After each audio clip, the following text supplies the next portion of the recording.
Good evening, I'm Bo Williams and welcome to the 7. Let's get a look at the big 7 stories happening right now. Topping the list for us tonight, we're following up this evening on a weekend crash that left 7 people hurt in Gatlinburg. We're learning more now from investigators about how it all happened. A scary sequence of events. Considering where it happened, even more people could have been hurt. First responders had to close down the parkway for several hours on Sunday afternoon. We've been showing you these pictures from a person who was downtown Gatlinburg at the time, and you can see police cruisers blocking off the area. Some of the cars that were apparently involved also pictured. Anyone who has visited Gatlinburg on a weekend in the spring can tell you that this spot between traffic lights 6 and 8 is often packed with visitors on the sidewalks, cars navigating the traffic, and people waiting to cross the street. Now, we spoke with one man who was downtown at the time and described the terrifying scene. Just a whole, all the cars just mangled up and everything, and it's trying to help the police officers get through all the, the traffic and everything. Just people, hurt, injured. People were just wanting to help as best as they could. Now, the conditions of the people taken to the hospital, not known at this time. Of course, we will keep you updated as we work to learn more. Knox County District Attorney's Office has dropped the charges against Ahmad Gatlin after his attempted murder conviction from a 2021 shooting that occurred as 2 students drove away from Austin East Magnet High School. Now, today, a spokesperson for the DA's office confirmed to 6 News that the attempted murder charges were dropped. The news comes weeks after Knox County Criminal Court Judge Stephen Swart overturned Gatlin's attempted murder conviction and ordered a new trial. Previously, Gatlin's attorneys had filed a motion for the convictions to be vacated or for a new trial. Ahmad was one of 3 teens tried in connection with a January 2021 shooting. The victims, John Killian, John Mathis, and an unidentified female, were shot at from another vehicle while driving away from the school and forced to take shelter in a convenience store bathroom. Gatlin was convicted on all counts in the case, while Rashad Jordan was found not guilty on all counts, and a verdict could not be reached for DeAndre Davis. Continuing coverage tonight on the 7 of a story that we have followed for more than a year now. This is the legal process plays out for a man accused of shooting 2 Blount County Sheriff's deputies, killing one of them. Kenneth Dehart expected to be in court tomorrow, trying to push the reset button on the case against him. Dehart is asking for a new preliminary hearing. 6 News obtained paperwork laying out his argument, claiming his court-appointed public defenders made mistakes the first time, back in February of 2024. In that list was supposed missteps, not working to have some evidence suppressed that Dehart believes was obtained unconstitutionally. His request also claims that he should have been given more time to hire an attorney of his own. Meanwhile, Judge William Brewer is asking the court to stop a subpoena which requires him to testify at tomorrow's hearing. Dehart was arrested in East Knoxville after a 5-day manhunt. State prosecutors plan to seek the death penalty in this case. Dehart is pleading not guilty to all charges. Now, Dehart stands accused of fatally shooting Deputy Greg McCowan and wounding Deputy Shelby Eggers while driving off from a traffic stop. Dehart's brother Marcus, another man, Maurice Warren, and Dehart's girlfriend, Carrie Matthews, also face charges of acting as an accessory after the fact. Now, we'll keep you posted as this case moves through the court system.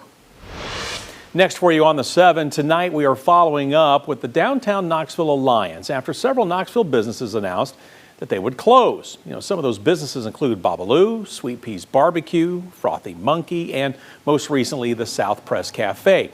They have announced closures for different reasons, some being, operation costs or competition increasing, others less foot traffic, and some have not given a specific reason.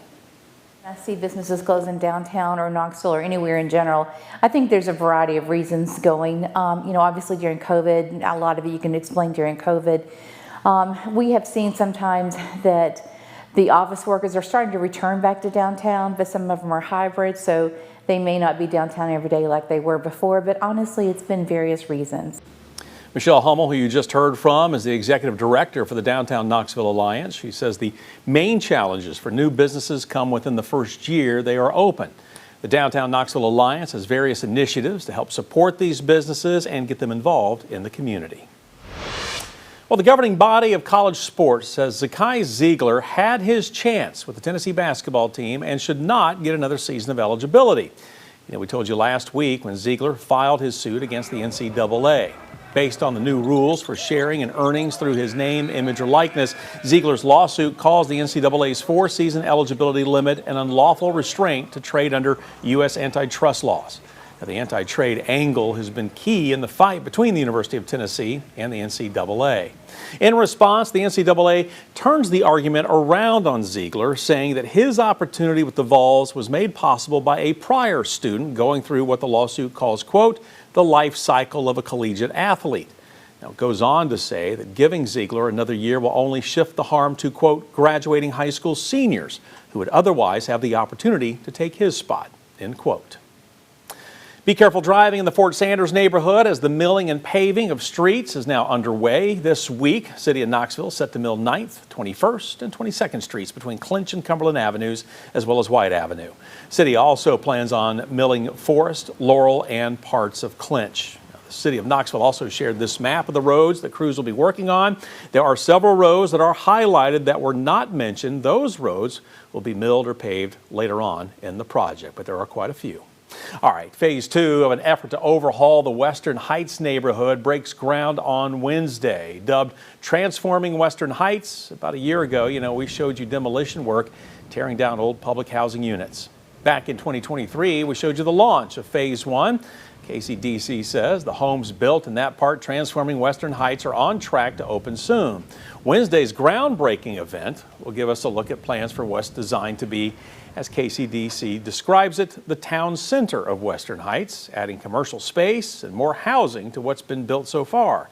Of course, we'll keep following this effort for you. And it's been just a few days since an EF0 tornado touched down at the border of Loudoun and Monroe counties. Most of the damage was found in Sweetwater off Holt Road, where several buildings and homes were impacted. As a matter of fact, one camper flipped, injuring 4 people who were inside at the time, and well, multiple homes, barns, fences, all damaged. Today, we talked to the family who were inside that camper at the time. All 4 of them walked away with minor injuries, and they said it was a miracle they made it out alive.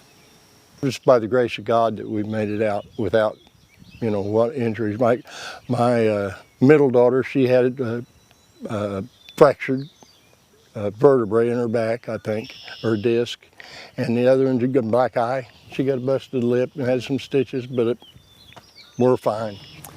Like many other people in that area today, they tell us they have been talking to insurance companies, trying to figure out what their next steps are. Those who live off Holt Road tell us while they have received support from the community, they still need the manpower to remove some of the larger debris that's littering the area.